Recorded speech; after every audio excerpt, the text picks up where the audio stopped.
We are excited you're here, and we thought it was very, very important to have an event so amazing like this one, bringing together so many organizations that represent many identities and ways of thinking in San Francisco, while at the same time uniting progressive folks into one space. In my opinion, what is considered to be one of the biggest disgraces in the United States of America, and that is our poor people living on the streets of our city, in pure poverty, in illness, in just incredibly rich city with so many people living on the streets. For example, Geary Street, without, unlimited height is, even if it's 8 stories or 11 stories. It's pretty formidable. I mean, we're going to change the whole look of our city. I don't think so. But housing is the biggest issue in this race if you're not talking about homelessness. Taking away our flower stands is silly. It isn't silly at all. It's tearing away at the soul of our city. It's like not allowing the 50-year anniversary of the Summer of Love. Quite frankly, believe that I am the only coalition builder that is in this particular race. The city doesn't talk to tech, tech doesn't talk to government, government isn't talking to the community. I believe a coalition put together for the purposes of advocating for the bank is what the answer is to make everybody have a vested interest in the fact that it get done. Anyone that's been on the street for 90 days or less hasn't yet hurt the brain cells. The brain cells start to deteriorate after 90 days of malnutrition, okay? So the goal would be to take those on the street off as soon as they get on the street. Senator Weiner, who's a very nice guy, and London Breed, nice lady, they were at a press conference recommending conservatorship. Conservatorship is like in the 40s and the 50s where you are tied up. If you're schizophrenic and you have a bad 2 hours in the afternoon, you should not have a conservator. A conservator is 24 hours a day, 7 days a week. So I want you all to really take a good look at that legislation. The richness is running out who we are, whether we're Latino, whether we're Russian, whether we're Italian, whether we're Irish. It's running us out. We need to get these billionaires to start paying attention to what we believe they ought to be giving to. I think that tasers with a solid education and rooting out the officers in the department that have more than 2 disciplinary actions against them is the way to handle the police department. The police department is something that you want to be able to call. If your 2-year-old child is choking, you want to call 911 and know they're going to come and help you. And I want a level playing field. We don't want one candidate to have $5 million when we're trying to live by the rules. Those people have been running the city for quite a while. It's now time to take back the city and bring back the soul of our city instead of letting it be run by people who are millionaires or billionaires just because they can. We have to tell them, you can't this time, and we want to know your name. So I said to the worker the other day, let me ask you something. When are you going to finish this street? I'm just curious. He goes, we have a contract that has more money in it, so we're going to undo what we did across the street and then redo it because we have to spend the money that's in the contract. As mayor of San Francisco, they'd never get those independent contracts that are based on sole source exemptions that don't exist. Uber, Lyft, Chariot, whatever, comes into town, 60 to 70,000 cars on the street. They are coming into town to what? Do a business. They need a business tax. I'm a San Franciscan. I want the streets clean. I want housing for people that love our city, not for people that are using it to have a job. I want people who love our city and want to work in San Francisco. EPW truck pick up a flower stand in front of Gumps that had been there for 60 years. I thought, you know, it's the dent. It's the broken window in the homeless crisis. It's the beginning of the end. You all need to elect me as the next mayor of San Francisco, and we're going to put Humpty Dumpty back together again our way. The only candidate in the race who is a small business owner, and for 40 years, I should say, and has served not only on the County Board of Supervisors for 4 years, but also 6 years in the State Assembly and 8 years in the State Senate. Amended the Ellis Act. No other legislator in California has amended the Ellis Act. We did that by exempting single-room occupancies, SROs, so that 12,000 of San Francisco's most vulnerably housed, those this close to homelessness, will no longer be at risk of wholesale eviction. We are not treating those who are on our streets with mental health issues, and I think some of the most egregious sites that we see on our streets right now of people suffering are also methamphetamine caused. We know what meth can do over long-term use. And so rather than recycle folks who have health issues, mental health, behavioral health, drug addiction, alcohol addiction, through our criminal justice system, 50% of those in our county jail are getting mental health services, 20% psychotropic drugs. It's the largest provider of mental health services in the county, our county jail. That is wrong. It should stop. So we have actually a surplus of ground floor retail right now, and landlords, often out of town, pension funds and otherwise, other entities that buy these things as investments, will not come down in their prices. So it's a strange twist on the market economy where you have more supply and prices keep going up. Right. So yes, you keep those units empty, you're causing blight. You have to mitigate the damage that your vacancy is causing. That's why the vacancy tax is important. And with regard to the residential development, we know so many of these units are just safety deposit boxes in the sky. Quite honestly, and I'll be having these conversations with Senator Wiener, that I don't believe he's going to be able to move it forward legislatively in its current form either. So I don't, as you mentioned, the city of Los Angeles is up in arms.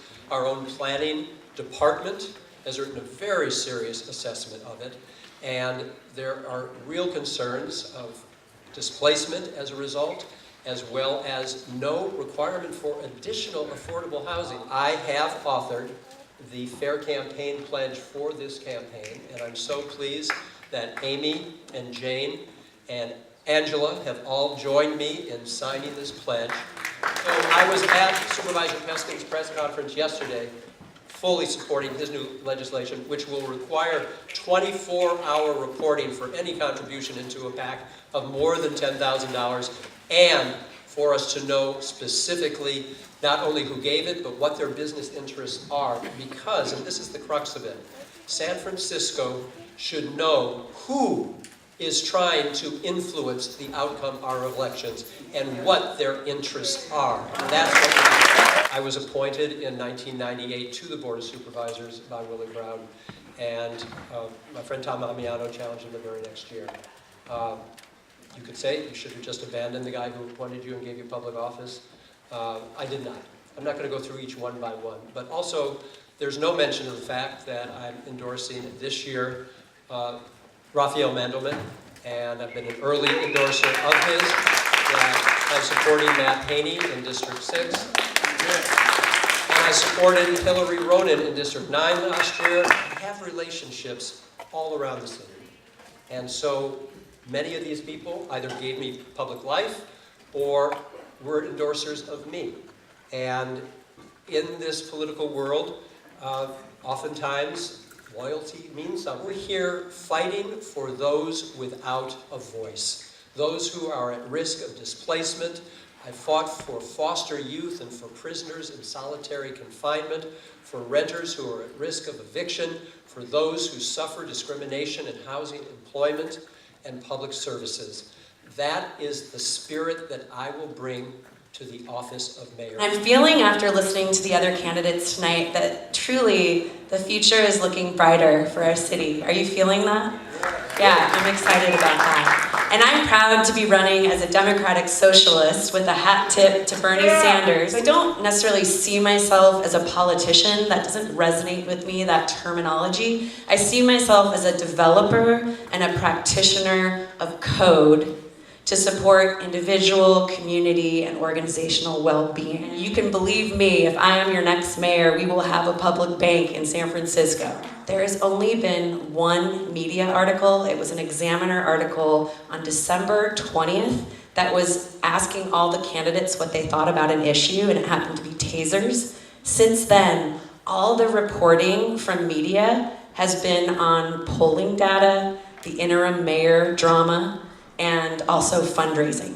There's been more information about fundraising than policy. One of the reasons that I ran for mayor against Ed Lee in 2015 was that Ed Lee was blocking the implementation of clean power. Do you remember that? With his commissioners, he wasn't setting the rates. And so that was one of the key issues that I had. I signed the Climate Mobilization Pledge. We appointed people to SFers, retirement, pension, that wouldn't divest from our fossil fuels. Currently, it's only $700 a year if you keep your property, your storefront vacant. And so we need to increase that impact fee. And I've actually developed the framework for a program where we can do short to mid-term leases, working with the property owners to have businesses come in. We know that there's an economic impact when people are keeping their units or their storefronts vacant. So I will push that to the extent of the law locally and then push for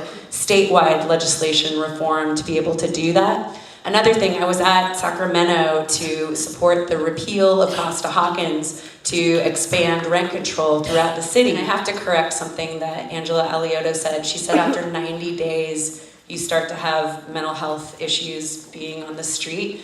Day one, if you don't have a safe place to belong, you start to develop heightened cortisol response to your situation. If you don't feel like you can have secure sleep and get enough sleep, that's affecting you. And so that's why it's so important for us to create these community integrated transitional villages. I developed the framework for a program for ADUs, which are additional dwelling units. So the city did a survey of all the parcels of San Francisco and found that 37,000 units could add one or more additional dwelling units within their building envelope.